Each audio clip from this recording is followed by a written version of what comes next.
Hey, everybody. Sorry we're a couple minutes late. If you're here live today, we had technical difficulties, as often happens. So, hi, I am author Carrie Ann King. This is Tell Me Your Secrets, and this is part of the Authors on the Air Global Broadcasting family, which I'm very excited to be part of. And today, I am delighted to have for you a special guest, Barbara Conrey. Hi, Barbara. Hi, Carrie Ann. How are you? I'm good. I'm really delighted you were here. We were scampering around here just a few minutes ago, you guys, with me. Where are you? But we found her. So here we are. And we have Michelle is here. So cool. And Heidi was going to kind of come. So we'll, hopefully a few more people are gonna pop in as we talk here a little bit. So good. I hope so. Yeah, I hope so too. But people will watch later. And hi to everybody who's listening to this as a podcast later. We're very, very happy to have you also. So let me tell you a little bit about Barbara. And I don't actually know a whole lot. So we're going to get acquainted today. We're kind of friends on Facebook, but this is all new. What I do know is that this is Barbara's very first novel. And being a debut author... She is a little bit more seasoned than a lot of people having their first book published. Although, you know what? I saw a story the other day about a woman who got published when she was 100 and it was her first book. And I was so excited about that. I think that's awesome. So Barbara, how young are you in the world? I am 70. I will be 71 in just 2 months. So, yes, I'm up there. I have to tell you, I love this so much. I think it's fantastic. There are a few people out in the world who have this very misguided notion that when we get to be like my age, life is over, right? And it's not. No, it's not over. No, not at all. It's not over until I say it's over. Perfect. And you are living proof of that. Oh, this is great. Michelle says, you look amazing. And this is true. You do. Thank you. I'm a great believer in products. Yeah, and I bet you in also in living a life that energizes and enthuses you, which is way more valuable than products, I feel. Absolutely true. I'm big on exercise and meditation. And writing books, apparently. Yes, and writing books.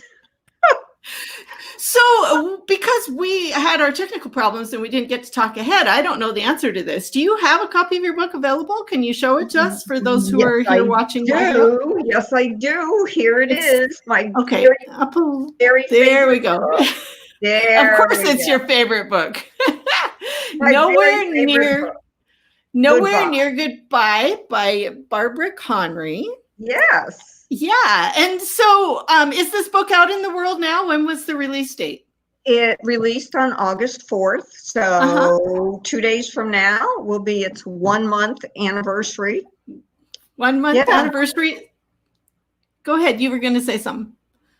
Oh, just, it's been a really busy, hectic month. I've been trying really hard to keep up with everything. And I just am trying to get my baby book out there. Right. And I was over on Amazon and I noticed you have a ton of really gorgeous reviews, 4 or 5 stars. That's lovely. I have been so blessed. I am the reception that this book has received is phenomenal. I never expected it. I never expected this type of reception. It's just, I'm really blessed. I really am. Well, and some of these people I don't even know. That's even better, isn't it? The reviews from people you don't know. But it's a very important book, really. I mean, you did not shy away from difficult topics in this book. I didn't, and I think the reason I didn't is because I was too stupid to know I should have. So tell us a little bit about what the book is about. The book is about a woman who promises her childhood friend that she will find a cure for a brain tumor called glioblastoma. It's based on a true life in terms of why I picked this topic, it's based on the fact that a friend of mine lost her granddaughter to glioblastoma. And I was so upset about that. And so there was just no controlling the situation. And this woman was in so much pain, and her granddaughter died. And the tumor, and that was like almost 20 years ago. And the tumor this tumor still wins. So I wrote a book where the tumor doesn't win. I wrote a book where the doctor wins. But in order for that doctor to do that, she gave up everything. And that's the part where it's, yes, another hard topic. Right. And that's where the book becomes very difficult, because you created a character who really did put her work first and was always in conflict with, this work is so important that I'm stepping away from my family in order to complete it. Most of the books that are out there that are like this, the family always wins out because, so it's different in that way. And I think that, But I could just see this happening this way. Sure. And of course, without, I don't want to give away the ending, but I've had people who love the book and swear up and down that they hated Emma, who is the doctor, the main character. And yet I've got other people who loved the book and loved Emma because they actually could see how she suffered with what she gave up. Right. But some people couldn't. I mean, my own daughter just absolutely hated Emma. And even at the very end, she still hated her. But I found Emma to be very complex, very, she just spoke to me. Right. Well, she really did. She's very real. I thought so. I thought she was. Oh, there's Allison Ragsdale. Hi, Allison. I'm so happy that people are coming. Yeah. Oh, it's lovely. And people watch after the fact too. You'll find a lot of people will pop on afterwards that aren't available now. So since you have the book right there, are you open to reading the first page? Yes, I am very much. Actually, the first page is the prologue. And just to give you a little bit of background, the prologue is spoken by Kate, who is the child who dies of glioblastoma. Now, Kate was originally 50% of the book, and my editor said no. So, so I rewrote 50% of the book in 3 months. And Kate only speaks at the prologue and the epilogue, and she's speaking from heaven. So here she is, and I'm only going to read part of it. Okay.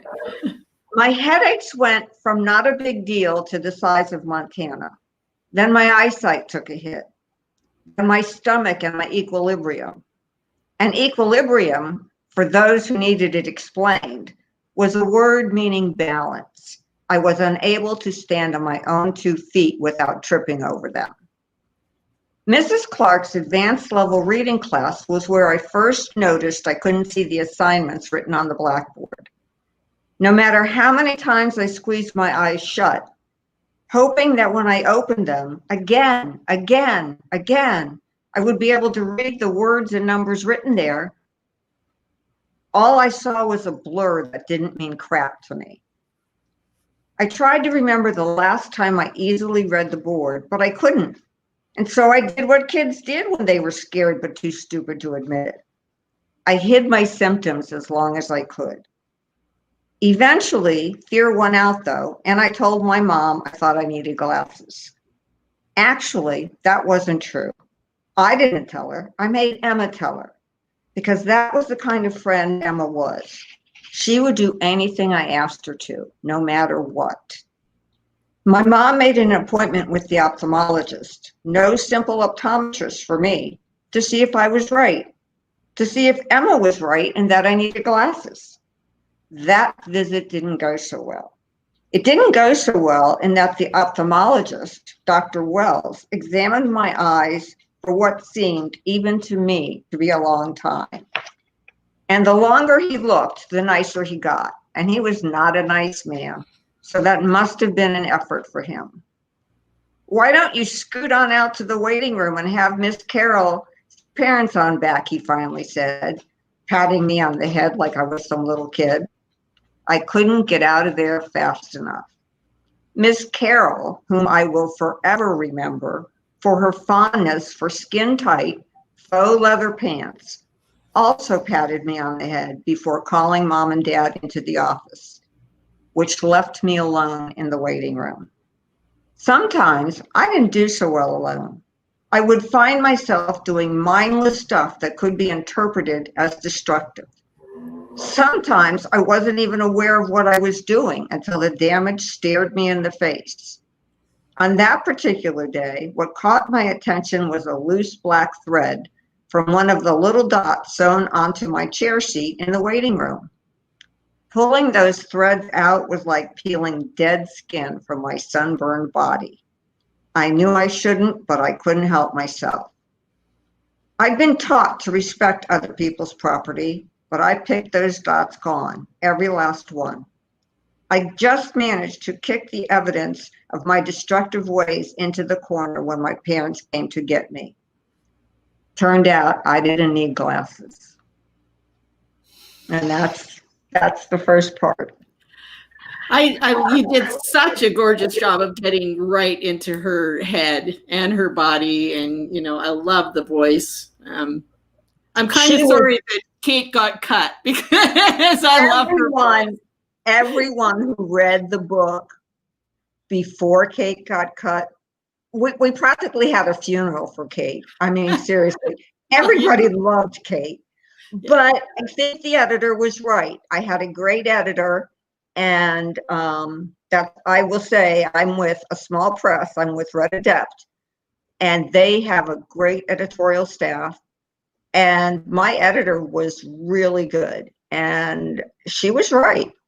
Kate did not belong. Kate maybe belongs in a young adult or a middle grade book, but she doesn't belong. This is not Kate's story. Right. Even though I thought it was. Right. Isn't it interesting how sometimes we don't know which character's story it is when we start writing? It is. And trust me, I wanted it to be Kate's story. I really did. Kate was so much fun to write. And Emma was hard. Emma was hard for me to write. Emma would be hard to write because she's a very convoluted character in a lot of ways. She really was. She was very difficult to write. Right. And you want her to have happiness, so, and there we have her lovely husband also, Tim. I know, Tim, yes. I've trying so hard. that they loved, a lot of people also loved him. They, and he initially was very small part, but with my editor's comments, I built him out and up, which made it much more meaningful as the story went on. So it was another good move on my editor's part. Yeah. Well, aren't editors awesome? I actually emailed my editor. I turned in my most recent book that I'm working on. It's called Other People's Things right now. Anyways, she just usually gives me a few comments. It hasn't even come back from my developmental editor yet. And the things that she told me were all things I wished she hadn't noticed. When you turn it in, it's like, please don't look at this. Please don't look at this. But she did. And it made the book so much stronger. So, I love how that happens. That's awesome. So talking about, I'm doing a weird little segue here because I want to hear this story that you told me about in the email. So marriages, marriages. I noticed, yes. I noticed you didn't shy away from the fact that they were plural. And my comment to that is, don't judge. Yes, I've been married twice. Okay, but you told me this awesome story about your first wedding, and I'm sorry, but it's exactly the kind of scene that I would love to write in a book. And so now, if you would like to share that story with our readers, that would just be absolutely awesome. I'm not afraid to share this story. My ex-husband might not like it, but we won't mention his name. I'm not mentioning any names. First of all, We were both 19. It was 1968. People still got married young. Usually women got married young, men not quite that young, but he was 19, I was 19. It was 3 days after Christmas. Instead of snow, it was an ice storm. We get to the church. The church is beautiful, the only Catholic church in our little town. High Mass with the Monsignor. High Mass, if you're not Catholic, you have no clue. High Mass equals a good hour, if not longer. So the bridesmaids go down the aisle. They're all dressed in wine-colored velvet long gowns. They look beautiful. The poinsettias at the altar are red and white. The church looks beautiful. Everybody looks beautiful. I start down the aisle with my dad. I'm wearing white velvet with this train that weighed almost as much as I did. And my dad is wearing his one and only tux. My dad was a truck driver. Tux was not in his repertoire, but he wore it, and he was very uncomfortable. We start walking down the aisle, and we hear this commotion at the front of the church. And we both look up, and I actually didn't see anything for a second. And my father whispers what he thinks is under his breath, but is not, something that should not be whispered in a church. In High Mass. In High Mass. And I look up, and there is my groom crumpled down on the marble steps. I look from him to my dad, to the side door that is like directly across from where we're standing, wishing I could just have the guts to just walk out that door and be done with it. But instead, I walk up to the altar. The groomsmen hold him up. He is like barely conscious. The Monsignor never missed a beat. He just kept right on going, went through the whole Mass, went through the I do's and everything. My mother swears to the day she died that the marriage was never legal. So it was absolutely devastating. I don't remember the time. I actually don't remember the time. I know, Michelle, right? It was, oh my God, it definitely was. I don't remember that little bit of time between, well, when pictures were taken and till we go to the reception. 3 days after Christmas, right? Walk in the reception and the band plays All I Want for Christmas Is My Two Front Teeth. Because, did I forget to mention this? When he hit those marble steps, he went teeth first. No front teeth. Yes, that was the my wedding pictures. Yes, he had his mouth closed. I was not smiling. It was, needless to say, my second marriage was in front of a justice of the peace. Was not going through that whole thing again. And what you said to me but still. What you said to me in the email was, at the time, you thought it was like the worst thing that could have happened. But I did. I thought it was the worst thing that could ever happen to me. And in retrospect, it was not. Well, no. It probably took a long time till I could even laugh about it. And Right. I've shared this story. I mean, I'm sure he has never uttered one word about it, but it happened. And I'm sure there have been somewhere on this earth, there has to be someone else who has a story similar to that. Well, I was in a lot of weddings in my youth as a bridesmaid. And there were, I've seen the bride go down. I've seen the groom go down. I've never seen one hit the steps and, actually have. Oh, yeah. And the Monsignor, he just kept right on going. Like, So nothing he'd was seen it stopping before him. too. Yeah, nothing shocking him. I guess. But yes, at the time, it was the worst thing that could ever have happened to me. But that's not the case. So that's my story. Michelle says you were young. Anyone would have been crushed. Yes, I was crushed. I really was. And, instead of going on a honeymoon, we went to the dentist for an emergency visit, had to cancel all the honeymoon plans. He had to have, caps put on his teeth, and it was just a mess. It would feel like not good omens is how it would feel. No. And rain is supposed to be a good omen for a wedding, supposedly. It's supposed to bring good luck. Mm-hmm. The good luck that came out of that relationship was my eldest daughter. So there's always good. Well, I agree with you. And that's kind of takes us back to the book again. And your philosophy, shows through in the book, in that of all the bad, there's some good things that come out of the book as well. And that's actually my philosophy about life. I truly believe that. I mean, you live long enough, you start to find the bright side. Well, it certainly makes life easier. And I think that, the meditating that you do, I do that too, really, really helps to bring that out. It does help. In fact, that's how I found Emma. The story originally was all Kate. And then one day I'm meditating and I think, Kate needs a friend. And that's how, and then, Emma just took over. Right. So, yeah. It's so fun how characters do that. So for our listeners, where can people find you so they can follow you? Do you have a website, Barbara? Yes, I do have a website, and it is barbaraconreyauthor.com. Just my name.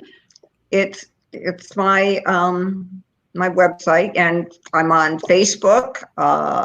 And that's B.A. Conrey Writer. Okay, let's go back to your website just for a sec. So for the people who are listening, and actually, because we don't have your last name up here as well, it's Barbara, B-A-R-B-A-R-A, Conrey, C-O-N-R-E-Y, correct, author.com for your website. Right. Yes, right. Exactly. Okay. Mm-hmm. Exactly. And your Facebook is B.A. Conrey, did you say? My Facebook is B.A. Conrey Writer. C-O-N-R-E-Y Writer. Okay. Right. B.A. Conrey Writer for Facebook. Yeah. Okay. Are you on Instagram at all? I'm on both Instagram and Twitter, just as Barbara Conrey. All lowercase, no spaces. Nice. I'm very easy to find, and I want everybody to find me. Yes, go find Barbara. Pretend she's Waldo. Come find me. Come find me. Find Barbara. So another question, and this is the last one for the day. Do you have another book in the works? Or are you working on another one? I do. I'm so glad you asked. I have, it's untitled. I had a title and I decided that that's not the title. There is a small character in Nowhere Near Goodbye called Miss Maggie. Oh, yeah. And she is an older woman. And I happen to like older women, and I've loved this character. And I decided that Miss Maggie needed her own book. And so I went back 40 years and started when Miss Maggie was 16 years old. And so my next book is Miss Maggie and all of her secrets and how she's related to Emma, because she's a very good friend of Emma's. And that's the story. It's going to be her story and her relationship with Emma and the secrets that are involved there. So it's got a few twists and turns, just like Nowhere Near Goodbye has. Awesome. That's I love when I read a book and I fall in love with it, and then there's another character and I can go into that world again, but a little bit different. That's always like super, super fun. So we have, just because that you want people to find you, Michelle says that she found you earlier this week.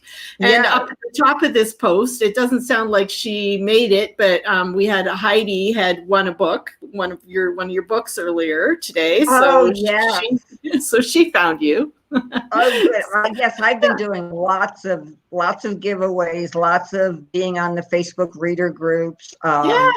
I've been, this is not the best time to debut. So there are no book signings, there are no bookstores. Right. It's been a tough year. Yeah, Not and I'm exactly what sorry I about planned. that because it's your first book, and you look forward to it forever. And one of the big things is seeing your book stacked on a table. But it'll happen. You'll still get to do it. Yeah, it is what it is. So I just am trying to make myself known. I'm just this weak old person. And it's fun hanging out in the reader groups. I love hanging out with readers. That's one of my favorite things. So every one that I've done, I have enjoyed so much, and they ask such great questions, and they have such great answers to my questions. Right. And it's really been a lot of fun. I've enjoyed doing that very much. That's good. And that's, really what I keep reminding myself is that it's all about writing the book because you love it or are driven or have the passion for it. And then the fun of bringing it out into the world. So I love that you remember that. That's where I'm at too. If you're listening, just a reminder that my next release of Borrowed Life is out on September 22nd. Check out my website. To read it. I can't wait for people to read it either. At carrieannking.com, where you'll find out stuff about me and the book. You can get on my newsletter. I'm having a really awesome party that's coming up. So stay tuned. And Carla's here real quick. So we're going to mention, Carla says you get to reach readers that wouldn't be able to see you live as well, which is, that's a really good point, Carla. It's very, very true. I love that because some of my, authors that I'm really fangirl about normally do live events out in the world and they don't live where I live, so I can't see them. And now I can because they're doing things online, which makes it really super fun. So guys, find Barbara Please Conrey. Find me. Yes. BARBARA Conrey, CONREY, author.com is her website. She's BA Conrey on Facebook. You'll find her as Barbara Conrey on Instagram and Twitter.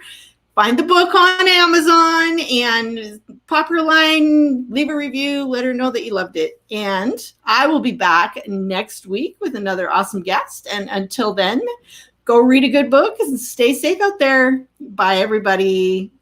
Thank you so much, Carrie Ann. Bye-bye. Thanks, Barbara. Bye.